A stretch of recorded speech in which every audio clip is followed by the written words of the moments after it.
Aquí estamos nuevamente con ustedes. El tema del programa de hoy, como algunos ya se habrán dado cuenta, es el decisionismo. El decisionismo, el gran engaño.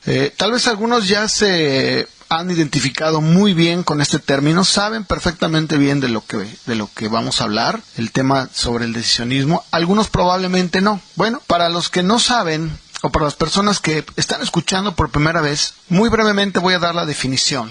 ¿Qué es el decisionismo? Bueno, el decisionismo se le ha denominado así a la práctica que tiene como propósito central que las personas que escuchan el Evangelio tomen una decisión que les guía a la salvación. ¿Cómo es esto? Bueno, por medio de una oración a la que le llaman una oración de fe, o la oración del penitente o del pecador, reconociendo o aceptando algunas de las verdades de las Escrituras de manera muy superficial. El decisionismo es contrario al evangelismo bíblico, tal como la palabra lo enseña. Podríamos decir que es la obra del hombre para poder alcanzar al perdido. Se ha hablado y se ha dicho de manera muy clara que el decisionismo no descansa en el poder del evangelio, sino en estrategias, en artimañas que el hombre ha añadido al mensaje del evangelio verdadero, con el único fin de que la persona incrédula haga una oración y deposite como consecuencia de esta decisión y de esta oración toda su confianza para lograr la salvación, y no precisamente en la obra redentora de Jesús en la cruz. Aunque efectivamente, si hacemos un censo, si esto nosotros lo lleváramos al plano de las estadísticas, lo más probable es que muchas iglesias negarían que practican el decisionismo. Pero la verdad es que sí se está llevando a cabo. Y no estamos hablando de una pequeña cantidad de iglesias. Estamos hablando de todo tipo de denominaciones, de ramificaciones evangélicas. Hablemos desde bautistas, nazarenas, presbiterianas, metodistas, pentecostales, y esto lo único que ha llevado a muchos es a tener una fe puesta precisamente en una oración, en una fe que no está sustentada en un verdadero arrepentimiento traído por el Espíritu Santo a convicción.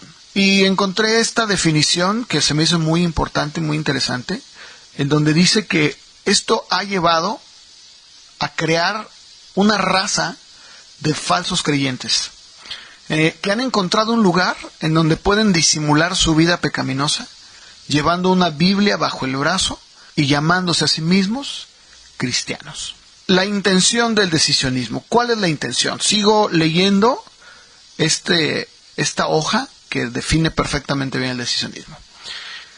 Y dice así: los que practican esta forma de evangelismo dicen que lo hacen con una buena intención. ¿Cuál es esta forma de evangelismo? El llevar a la gente a poder orar o repetir, que sería la palabra más correcta, repetir una oración.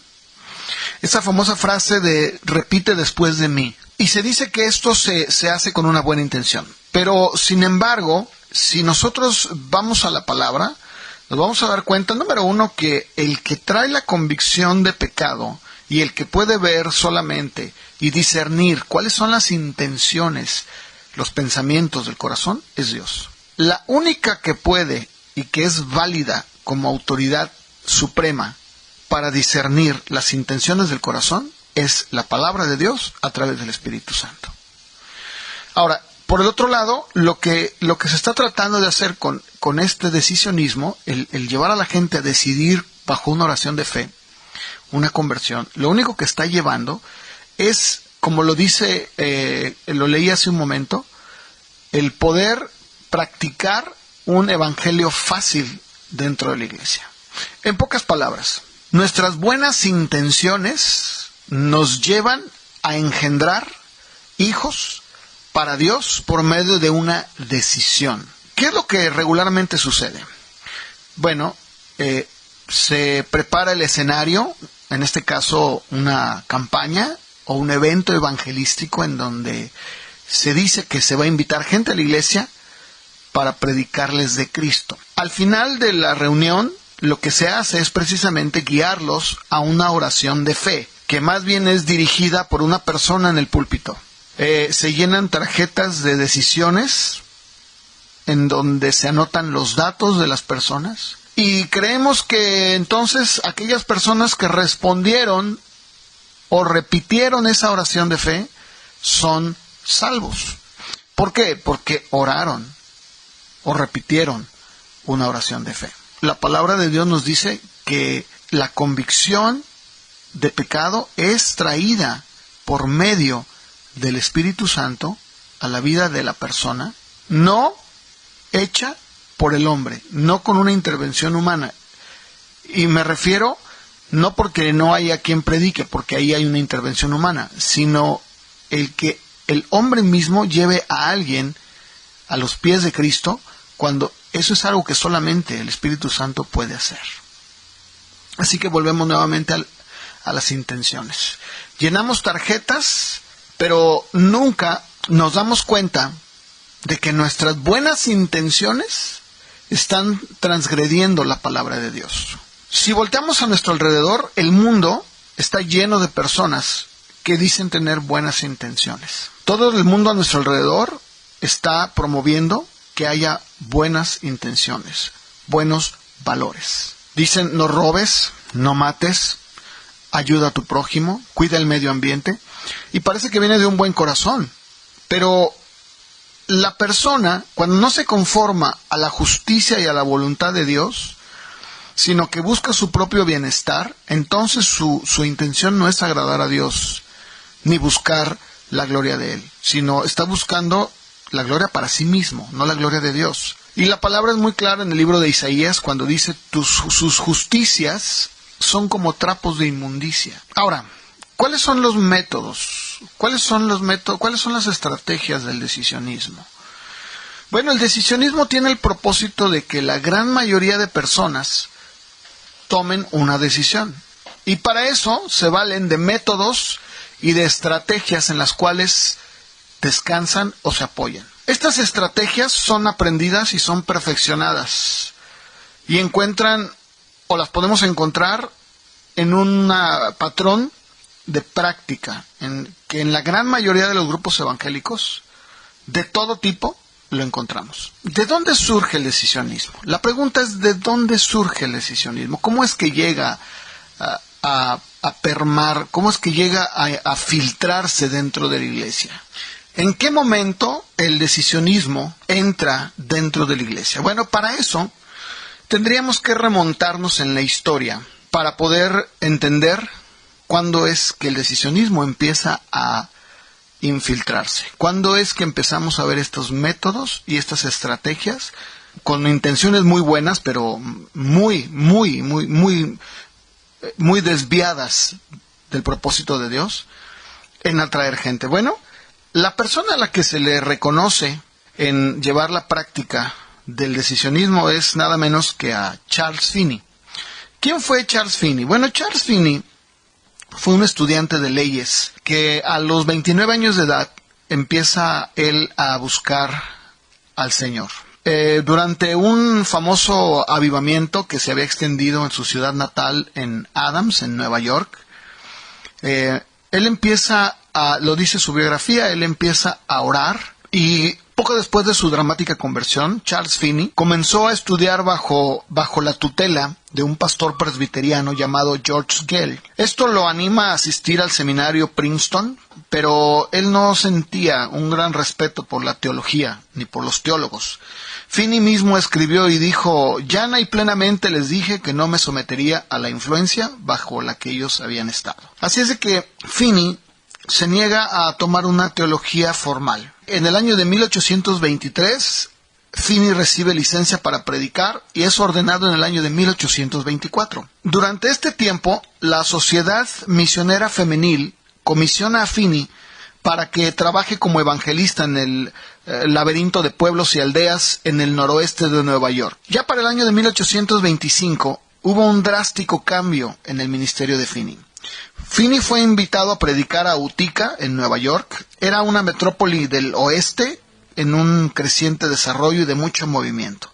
Y durante 2 años, Finney predica con una creciente efectividad en todas las zonas aledañas a Utica. Los métodos que Finney empieza a adoptar eran muy novedosos, porque se deja muy en claro que Finney rompe el molde.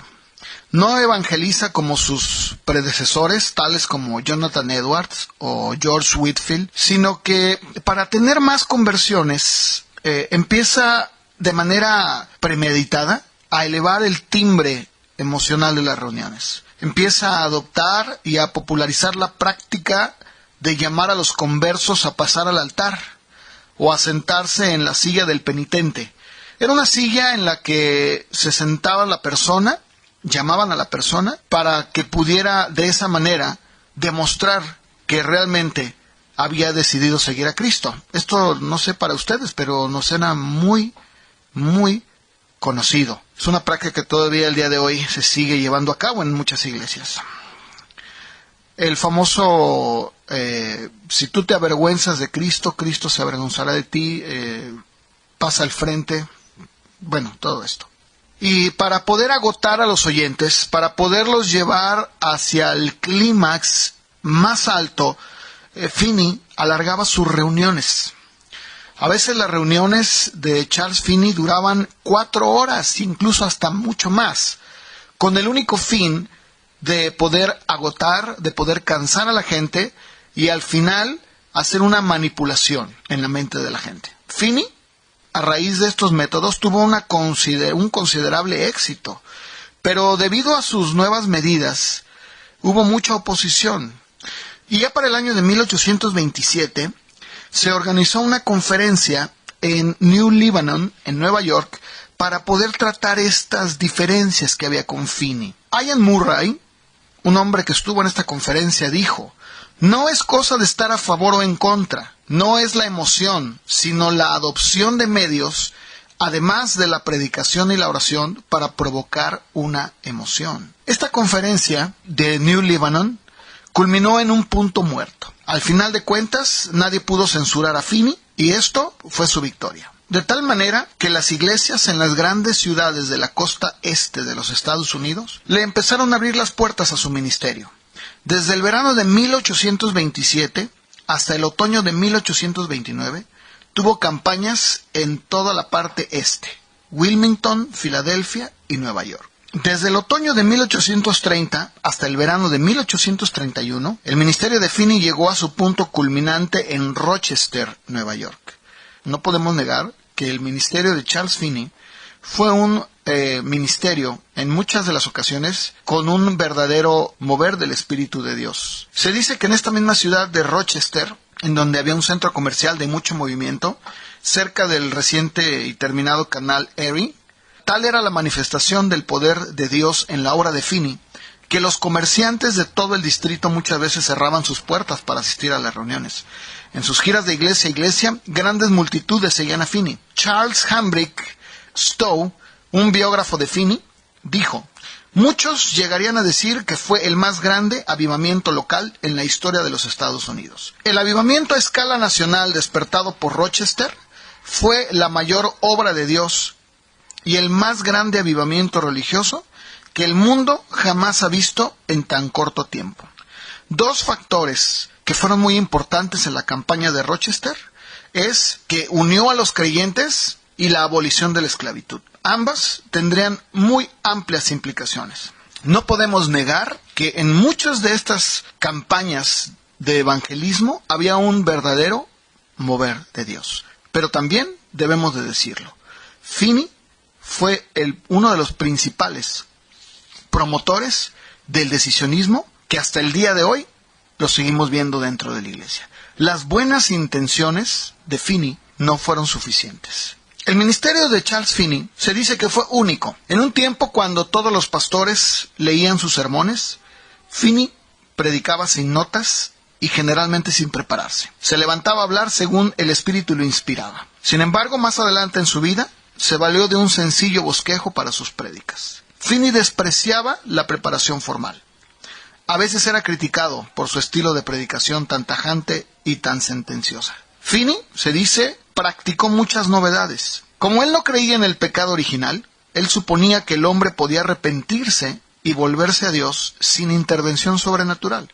Por lo tanto, cualquier medida que pudiera provocar una decisión por a Cristo era justificada. Caracterizaban su obra los llamados al altar, la práctica de orar públicamente por los inconversos que estaban presentes y la exigencia a tomar una decisión inmediata de seguir a Cristo. Aun cuando la historia nos dice que los metodistas y algunos de los bautistas ya habían estado practicando estos métodos, Finney los popularizó.